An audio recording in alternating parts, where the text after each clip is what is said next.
Hello and thank you for joining us today at Distracted by Life. Our podcast is all about making change within yourself and your relationships.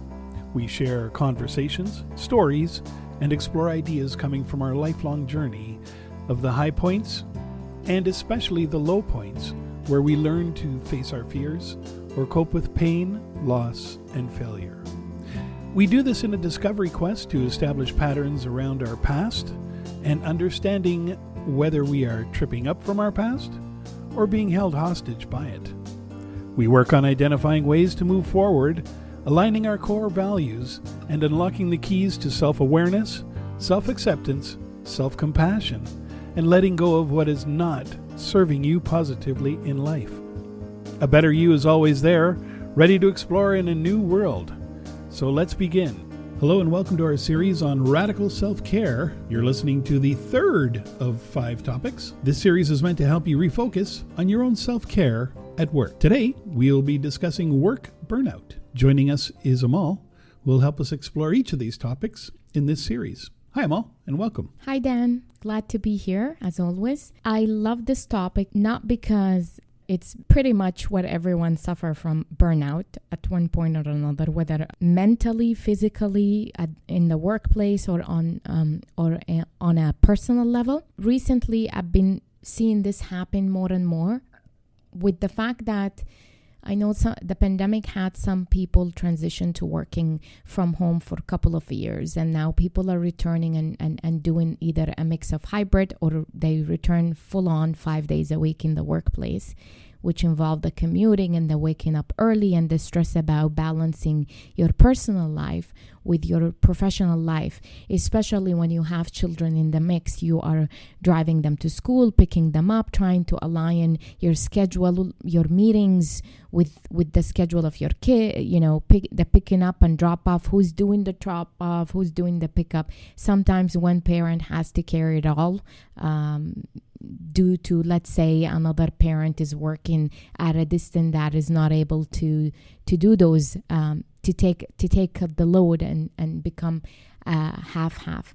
And it's certainly, when you carry on like this over time, it really does bring on the burnout. And the burnout creates, you don't necessarily have to see someone physically and you see that they are burnt out, but at least at one point I suffered from a mental burnout, the exhausted brain of you doing so many things, taking on so many things, and then all you do is just you're running and you're stepping into that rat race that doesn't end, and you continue, the cycle just continue.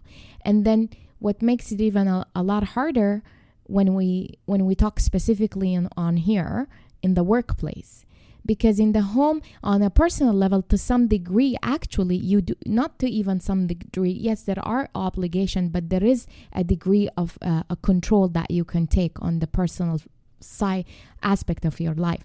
But when we look at a professional life, and at that front, there is some things that are not in your control. There are demands.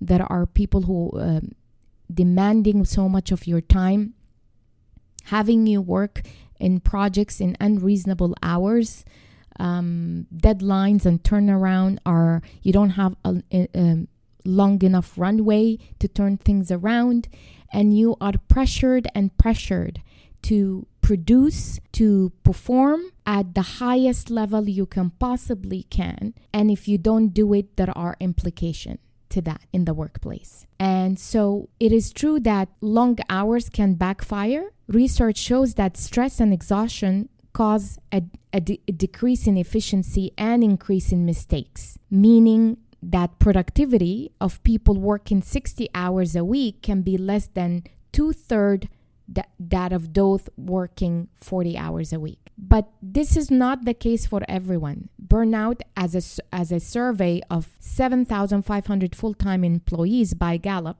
found this is not a personal problem, but one leader must address by considering the environment they create. Because, sometimes in the workplace, companies or, leaders say, this seems to be more of a personal problem. You have a trouble with time management, or you don't seem to be managing your time. Not really. It's not always a personal problem, because if it is a personal problem, the individual can take control of that and have control of it. But it's how the leader carry and how they create an environment in the workplace. So when you work for a leader that actually emails you and sends you requests on the weekend, which is your time off with your family and your time to recharge, that is not a personal problem. That is a leader creating that problem, that environment.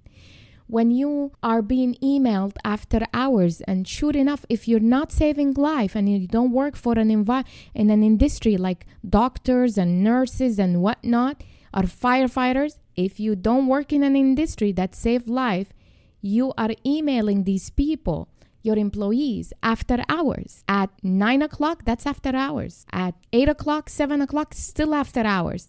Unless something is burning and you need to save somebody, why are you doing it? Because the work still stays the next day, and the person will still respond the next day. Nothing urgent that's saving the world or someone's life that can wait till the next morning, where then your employee can respond when they are fully awake, recharge, and starting a new day. So according to Gallup survey, the top 5 reasons for burnout are unfair treatment at work, unmanageable workload, lack of role clarity, lack of communication and support from their manager, unreasonable time pressure. And I could tell you, I've seen all those 5s. I also experienced all those 5 at one point or another. I also have colleagues, I've spoken to people, I've coached people, I have clients who come to me struggling with 1 or 2 of these, or sometimes all of them, to try to work towards how we set boundaries and how we change that for them, so they are not constantly living into that vicious cycle of a burnout. If you build, so what I discovered from some research I've done on my own to try to understand this, what helps people create those boundaries and live a more fulsome, wholesome kind of liveness, less hectic life when it comes to burnout. There are research shows that there are 5 factors that you can build into your life so you don't feel burnout, or manage or reduce the level of burnout. So the first one is purpose alignment. And alignment of purpose with personal values has a strong links to improving satisfaction with life. Because in reality, when you do something that you really love, no matter what it is, you actually you have passion for it, you love it, it fills your cup, it doesn't burn out, it doesn't burn you out, it doesn't zap your energy, it gives you, it fuels your energy. Not only does a sense of purpose and meaning in our work enhance our well-being and help us to bounce back faster, but it is also often the difference between the energized 80 hours a week work and depleted 40 hours week ones. Exactly like I mentioned. A translation to that is that when you're doing something that you love and it's your passion, and it kind of tap into things like creativity and stuff, when someone sits and start working on a project, and the part of the project where you gotta use your creativity side, creating graphic or things like that, some people actually really get excited about that part of the project, and it brings more energy and alignment to what they really love doing.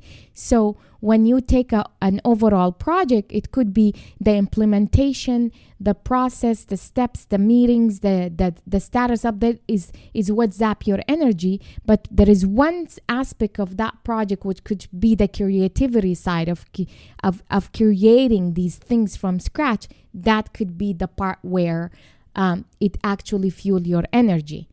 The second one is active recovery. while basically yoga and breath work and walking alone won't actually prevent burnout, but physical relaxation and switching off psychologically are the key to sustaining energy level, reducing fatigue, and nurturing creativity and enhancing emotional intelligence. You need to shut down. You need to become more active in the sense, not to an exhaustion, but active in a sense that bring you more relaxation and calm into the body. The third one is restorative sleep. Restorative sleep is basically your quality of sleep that is vital to recover, vital to recover hormone balance, brain function, and memory. When we don't sleep enough hours and take rest, our brain function and memory, it actually deteriorate over time, because for when you go over time, months, not just weeks, months, years, that you have terrible or sleep habits, over time that affect your brain function and your memory. Consistent quality sleep creates a buffer against ongoing daily life stressor. You need that. And the daily life, it's the buffer against the daily life stressors and the risk of burnout. This means switching off devices. The same thing, I don't think you haven't heard this before. Switching off devices 30 minutes before bedtime, aiming, for 7 to 8 hours a night, keeping your bedroom dark and cool, and consistent sleep and wake time helps. So routine, consistent sleep, few hours, aiming for as much as you can take for sleep hours. Even if you create a ritual and a routine before bedtime would help, because you're telling your body, you're prepping it, and you're telling it this is the ritual that you do every night before you go into sleep. Prepping yourself for rest and sleep. The physiological capacity, which is the optimal